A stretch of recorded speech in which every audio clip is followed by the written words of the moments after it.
मेरे प्यारे बच्चों, लास्ट क्वेश्चन हम देख रहे हैं एक्सरसाइज का, दैट इज क्वेश्चन नंबर 16। और 16 क्वेश्चन क्या कह रहा है, जरा ध्यान से समझते हैं। क्वेश्चन कह रहा है कि प्लॉट द पॉइंट, ठीक है, plot the points A 2,1, B -1, 2, C -2, -1 and D 1, -2। ऐसे 4 पॉइंट हमको प्लॉट करना है in the coordinate plane. Is A B C D is a square, और चेक करना है कि क्या वो स्क्वायर है। कैन यू एक्सप्लेन वाई, आप बता सकते हैं कि क्यों वो स्क्वायर है, और what is the area of the square, मतलब होगा तो स्क्वायर, ये बात तो सही है। तो हम यहाँ पर सबसे पहले पॉइंट की तरफ जाते हैं। ये हमारा ओरिजिन है हमारी स्क्रीन पर, जिसके कोऑर्डिनेट है 0,0, जो हमको पता है, ठीक है। फर्स्ट पॉइंट हम 2,1 देखते हैं। तो 2 हम एक्स डायरेक्शन में 2 पर पहुंचेंगे, तो ये वाला पॉइंट मिला 2, और वाई डायरेक्शन में हम पहुंचेंगे 1 पर। तो यहाँ पर इन दोनों का इंटरसेक्शन, इन दोनों का जो कॉम्बिनेशन से जो पॉइंट मिला है वो है ए पॉइंट, और ये है 1,2, ठीक है। फिर दूसरा पॉइंट देखते हैं -1,2। तो एक्स डायरेक्शन में हम नेगेटिव डायरेक्शन में जाएंगे -1, और वाई डायरेक्शन में हम पॉजिटिव डायरेक्शन में जाएंगे 2, ठीक है। तो वाई डायरेक्शन में -1,2, मतलब यहाँ पर हमको एक पॉइंट मिला, ठीक है। ये वाला पॉइंट हो गया बी, जो कि है कौन सा पॉइंट है ये, जो कि है -1,2। सी पॉइंट की बात करें तो -2, -1। तो -2 यहाँ पर पहुँचा -2, ठीक है, और -1 तो यहाँ पर पहुँच गया हमारा -1। तो ये वाला पॉइंट हमको मिला। ये पॉइंट मिला डी, सॉरी, ये पॉइंट मिला हमको सी, जिसके कोऑर्डिनेट है -2, -1। बी के कोऑर्डिनेट क्या है, बी के कोऑर्डिनेट है -1, एक्स का वैल्यू -1 और वाई का वैल्यू 2, ठीक है। अब डी का कोऑर्डिनेट हम देख लेते हैं 1, एक्स डायरेक्शन में 1 और वाई डायरेक्शन में -2। तो यहाँ पर -2 पर जाना, मतलब ये वाला पॉइंट हमको मिलेगा 1 -2, ठीक है। तो ये वाला पॉइंट है डी, है ना। इनको अगर हम मिलाते हैं ए बी सी डी को, तो जरा चेक करते हैं। ए से हम बी पर जाते हैं, तो ये ए बी पॉइंट को हमने मिलाया, ठीक है। और फिर बी से बी सी को हमने मिलाया, तो ये मिल गया बी सी। और सी डी को हमने मिलाया, तो ये मिल गया हमारा सी डी।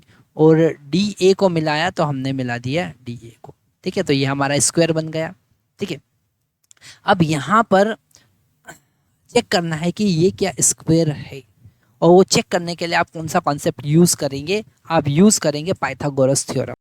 तो यहाँ पर हमारे पास में जो राइट एंगल ट्राइंगल हमारे ज्योमेट्री बॉक्स में होता है, उससे हम चेक कर लेंगे कि ये 90 डिग्री है या नहीं है, ठीक है। तो यहाँ पर सबसे पहले हम राइट एंगल ट्राइंगल लेकर आते हैं, जो हमारे ज्योमेट्री बॉक्स में रखा हुआ है। तो हमारी स्क्रीन पर हमारा प्रोटेक्टर आ चुका है, हमारा राइट एंगल आ चुका है, और हम यहाँ पर सबसे पहले सी एंगल को देखते हैं, एंगल सी को देखते हैं। और इसको हम यहाँ से रोटेट कर सकते हैं, ये रोटेट हो सकता है। तो हमने इसको सी पे रखा और रोटेट किया पहले हमने। तो यहाँ पर हमको दिख रहा है कि ये परपेंडिकुलर है, ठीक है। ऐसे ही चारों कॉर्नर आप देख सकते हैं, ठीक है। आप बी वाले कॉर्नर की बात करेंगे तो वो भी देख लीजिए, आपको परपेंडिकुलर दिख रहा है, ठीक है। अगर हम ए कॉर्नर की बात करें तो वो भी यहाँ पर देख लीजिए 90 डिग्री हमको दिख रहा है, ठीक है। क्योंकि स्क्वायर का जो प्रॉपर्टी होता है वो यही प्रॉपर्टी होता है, देख लीजिए एग्जैक्ट आपको यहाँ पर 90 डिग्री दिख रहा है। तो आप चारों कॉर्नर यहाँ पर मेज़र कर सकते हैं। इसके बाद में आप एक और कॉन्सेप्ट यूज़ कर सकते हैं। हमको पता है कि स्क्वायर की चारों साइड जो होती है वो इक्वल होती है। तो अगर हम ए बी का लेंथ कैलकुलेट करें, ए से बी तक का अगर हम लेंथ कैलकुलेट करें तो वो लेंथ क्या होगा, जस्ट अ मिनट।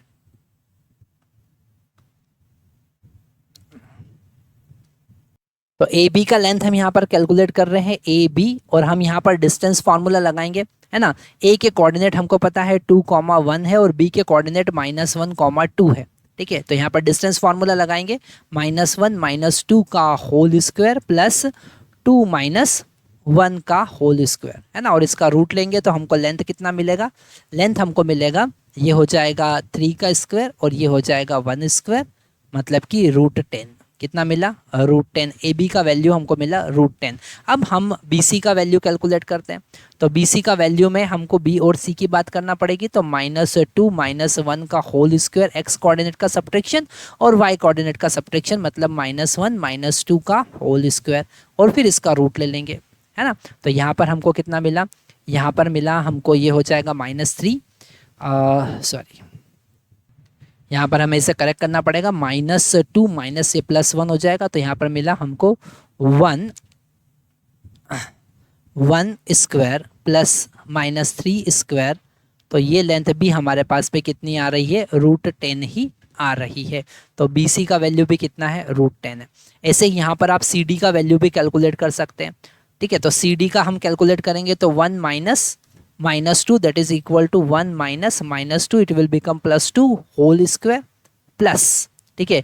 अगर हम वाई कोऑर्डिनेट की बात करेंगे तो -2 माइनस +1 का होल स्क्वायर, ठीक है। तो सी डी का वैल्यू हमारे पास कितना आया, 3 square plus 1 square that is equal to √10। ये भी √10 ही आ रहा है ना।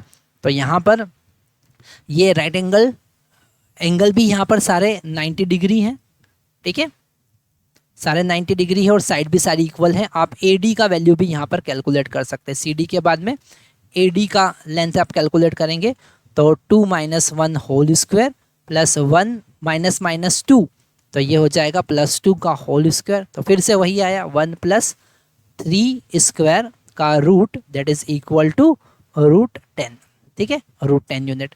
तो यहाँ पर आप कह सकते हैं कि जी हाँ ये स्क्वायर है। और क्यों कह सकते हैं, क्योंकि हमने मेज़र किया है, हमको स्क्वायर का कॉन्सेप्ट पता है, हमको स्क्वायर का मतलब पता है कि स्क्वायर की चारों साइड इक्वल होती है। एक ऐसा क्वाड्रिलेटरल है जिसकी चारों साइड इक्वल होती है और चारों एंगल 90 90 90 के होते हैं, ठीक है। तो उससे हमने चेक कर लिया, ठीक है। Thank you very much.